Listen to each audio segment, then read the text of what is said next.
మన గుంతకల్ న్యూస్ ని లైక్ చేయండి, షేర్ చేయండి, సబ్స్క్రైబ్ చేయండి. మన గుంతకల్ న్యూస్ లో లైక్ చేయండి, సబ్స్క్రైబ్ చేయండి అండ్ షేర్ చేయండి. థాంక్యూ. మన గుంతకల్లు న్యూస్ కి స్వాగతం.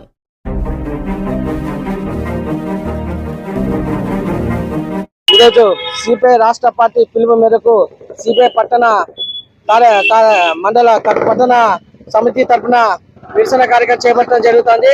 ఈ కార్యక్రమానికి సిపిఐ జిల్లా కార్యవర్గ సభ్యులు వీరభద్రస్వామి గారు, మండల సహాయ కార్యదర్శి రామాంజనేయులు యాదవ్ గారు, అలాగే ప్రజానాట్య మండలి జిల్లా కార్యదర్శి పుల్లయ్యప్ప గారు, ప్రజానాట్య మండలి పట్టణ కార్యదర్శి పుల్లయ్య గారు, రైతు సంఘం జిల్లా నియోజకవర్గ నాయకులు ఉమ్మర్ బాషా గారు, సిపిఐ నాయకులు చితాంబరి, గురుస్వామి, పాతగుంతకల్ హమాలి యూనియన్, ట్రాన్స్పోర్ట్ హమాలి యూనియన్, ఇక్కడ విచ్చేసిన ప్రతి ఒక్కరికి సిపిఐ పట్టణ సమితి తరఫున విప్లవాందోళన తెలుపుతూ ఇప్పుడు సిపిఐ రాష్ట్ర జిల్లా కార్యవర్గ సభ్యులు వీరభద్రస్వామి గారు మాట్లాడుకోవడం. సిపిఐ పార్టీ రాష్ట్ర సమితి పిలుపు మేరకు పెట్రోల్, డీజిల్ ప్రజలకు అందుబాటులో ఉండాలని చెప్పేసి రాష్ట్ర వ్యాప్తంగా జరుగుతున్నటువంటి నిరసన కార్యక్రమంలో భాగంగా మరి గుంతకల్ పట్టణ పార్టీ ఆధ్వర్యంలో మరి ఈరోజు నిరసన కార్యక్రమం చేపట్టడం జరుగుతుంది.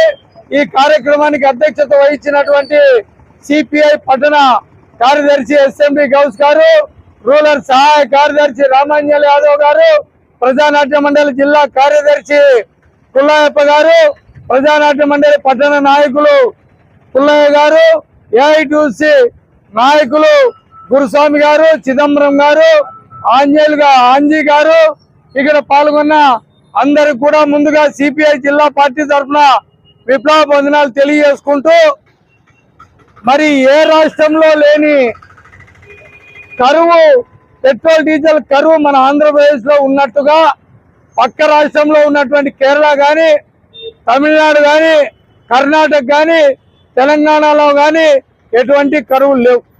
మన ఆంధ్రప్రదేశ్ లో ఉండు 1410 పెట్రోల్ బంకుల్లో మాత్రం పెట్రోల్ డీజిల్ కరువు ఉందని చెప్పేసి ఈ రోజు పేపర్లలో కూడా దాదాపు 15 రోజులుగా ప్రజలు ఇబ్బంది పడుతున్నారు. ఈ డీజిల్ అనేది ప్రజలకు చాలా నిత్యావసరం సరుకులో ఒక భాగం. ఒక సరుకు ఒక ప్రాంతం నుంచి ఇంకో ప్రాంతానికి చేరాలన్నా కూడా లారీకి డీజిల్ కావాలా, ఒక శుభకార్యానికి 4 వీలర్ ఒక చోటు నుంచి ఇంకో చోటు పోవాలన్నా కూడా డీజిల్ కావాలా, ఆటో తోలుకొని బతకాలన్నా కూడా డీజిల్ కావాలా, ఒక ప్రాణహాని వచ్చినది అంటే ఆ ప్రాణహాని రాకుండా తీసుకుపోయడానికి అంబులెన్స్ కూడా డీజిల్ కావాలా. ఇటువంటి ప్రధానమైనది పెట్రోల్ డీజిల్ ని అదే పని కరువుగా సృష్టిస్తున్నారు. ఇది ఒక ఫేస్బుక్ లోనా వాట్సాప్ లోనా వస్తున్న వెంటనే మరి ఇమ్మీడియట్ గా క్షేత్రస్థాయిలో వెళ్ళిపోతుంది. వీటిని క్షేత్రస్థాయిలో పోతే ఒక 100 రూపాయలు వేయించుకునే ఒక పెట్రోల్ వేయించుకునే ఒక వ్యక్తి ఆ 1500 రూపాయల పెట్రోల్ వేయించుకునే పరిస్థితి వస్తుంది.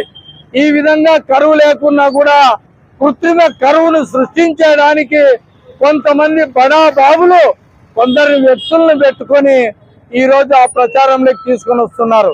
తద్వారానే కరువు ఏర్పడుతుంది. ఈ కరువు రాకుండా చూడాల్సిన బాధ్యత రాష్ట్ర ప్రభుత్వాన్ని. మరి టెక్నాలజీగా మన ఆంధ్రప్రదేశ్ వెళ్తున్న ముఖ్యమంత్రి మంచి టెక్నాలజీ నాలెడ్జ్ ఉన్నటువంటి ముఖ్యమంత్రి మన రాష్ట్ర ముఖ్యమంత్రి చంద్రబాబు నాయుడు అని చెప్పేసి అంటున్నారు. నువ్వంత టెక్నాలజీగా అభివృద్ధి జరిగింటే ఫేస్బుక్ లోనా వాట్సాప్ లోనా ఈ తప్పుడు ప్రచారాలు జరుగుతున్న వారిని ఎందుకు వారి పని పట్టలేదు? వారి వెనక నీవేమైనా ఉండి బడా బాబులు కుమ్మక్కై వారితో కుమ్మక్కై నడుపుతున్నావు అనే అనుమానం కూడా ప్రజల్లో కలుగుతుంది. ఈ తప్పుడు ప్రచారం చేసే వాళ్ళని వెంటనే వాళ్ళపైన తగు చర్య తీసుకోవాలని చెప్పేసి ఈ సందర్భంగా తెలియజేస్తూ ప్రజలకు అందుబాటులోకి పెట్రోల్, డీజిల్, గ్యాస్ ధరలు అందుబాటులోకి చేర్చాలని చెప్పేసి సిపిఐ పార్టీగా కోరుతున్నాం.